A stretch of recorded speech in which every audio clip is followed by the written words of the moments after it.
All right, so this sequence is our prone sequence. You want your receiver to be belly down.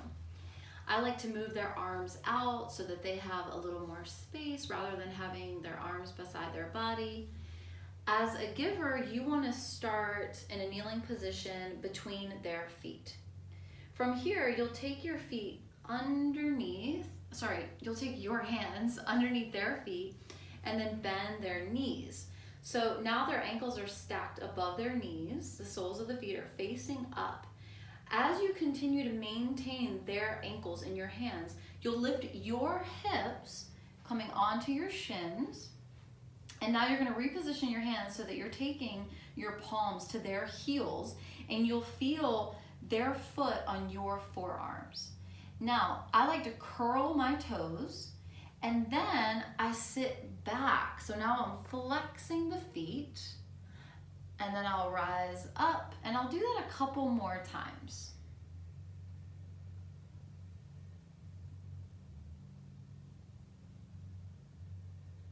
The next time that I lift up, I'll bring the toes to my belly so that I can take my hands to the front of their feet. I like to lift the feet and create space between the knees. Now from here, I'm going to move over onto one side, and I'll bring one foot of theirs on top of the other. Make sure that their arm is moved out so that you have space to work. So think about bringing your thighs towards their glutes, low back. Now we are going to be pressing their feet, their heels towards their glutes, but before we do that, we want to protect their low back. So you're going to take your fingers in this position to the sacrum, and you're going to dig the fingers in and down towards the glutes. Keep your hand in position and then press the heels towards the glutes. Again, feel for resistance. If someone has pain in this area, then you're going to want to opt out of this one. Now, once you release it after a couple rounds of breath in the hold, reposition the feet so the opposite foot comes on top. Take your hand back to the low back to support. So fingers go in and down, then press the heels towards the glutes. This is a really nice quad and psoas stretch for the receiver. Gently back out. Move your way back down to the space between their feet, using your hands to support the tops of the feet. Guide the feet down. Position the tops of their feet onto the blanket. And then from here, you can use your knuckles to press into the soles of their feet.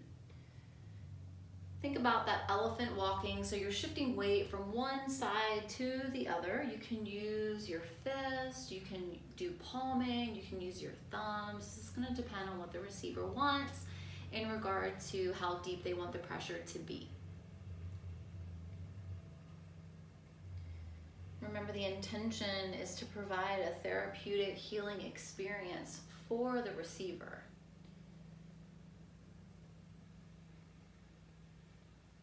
Now lift your hips, take the heel of your hands to their calf muscles, and just like you did from the face up supine position, you're going to practice your elephant walking on the muscle.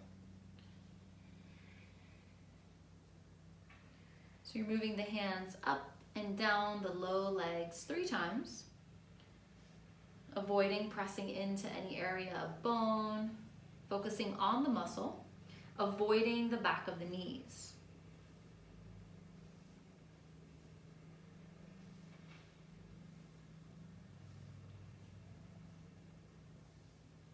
And the next time you find your hands at the top of the low legs, skip over the back of the knees, bring the hands to the back of the thighs.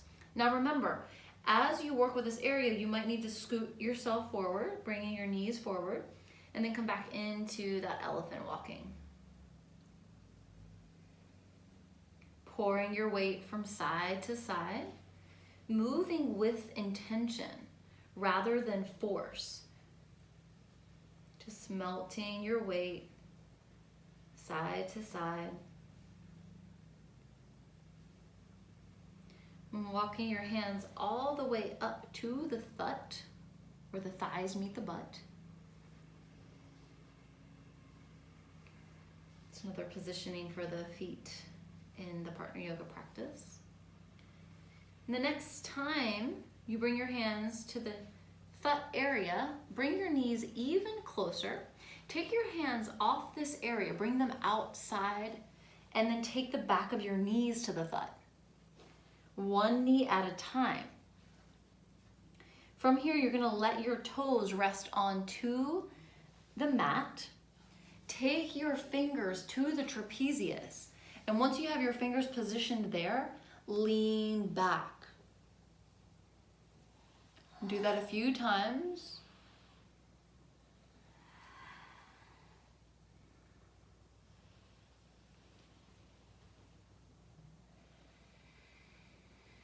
And then bring the hands down the back. Now, keeping your knees in position, you're gonna reach for their wrist. Now, from here, lift your hips, knees are in position at the thut. On the next inhale, ask your receiver to lift their chest and their head. And then exhale, lower them down. And we're gonna do that 2 more times. They can grab onto your wrist if that's more comfortable for them. Inhale, rise up. Exhale, lower down. And we've got 1 more round.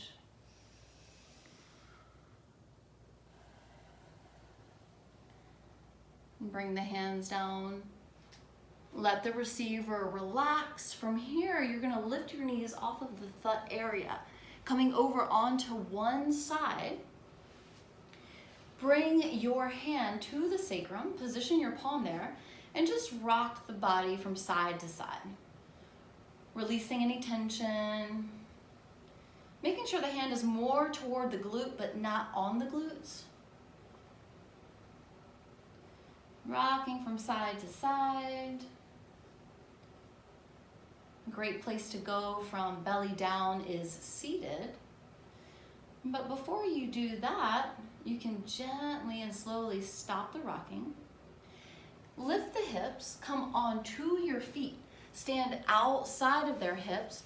Take your hands outside of the ribs and rock their body from side to side. Then move the hands outside of the hips. Rock from side to side. Move the hands outside of the thighs.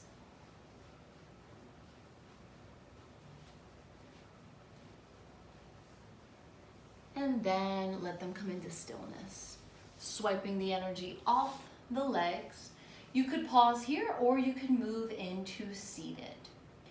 For seated, you'll ask the giver to position their hands underneath their shoulders.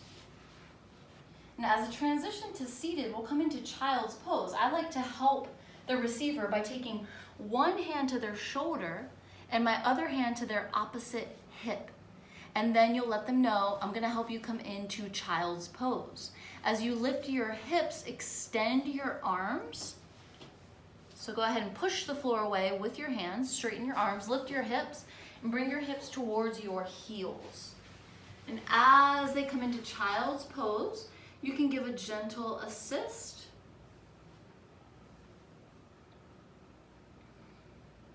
And finding the fleshy areas to press into. And just letting them ground here and have a few rounds of breath in child's pose.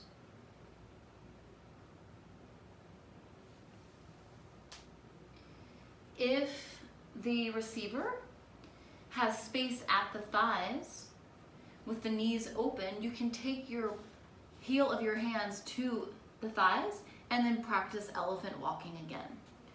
And you're gonna especially wanna do this if your receiver had really tight quads.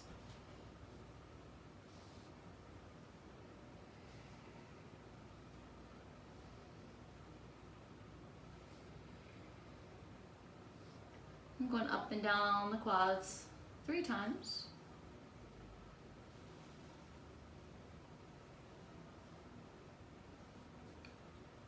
And bringing the hands back to the hip crease. Now from this child's pose position, this is where we're gonna transition into seated. So you'll take your hand to one shoulder and let them know that on the inhale breath, they're gonna lift the crown of their head up towards the sky. Kneeling can be difficult for a lot of people, so they can bring the feet in front and come into a comfortable seat. Maybe scooting forward to use the space in front of them. And this is where we'll transition to seated.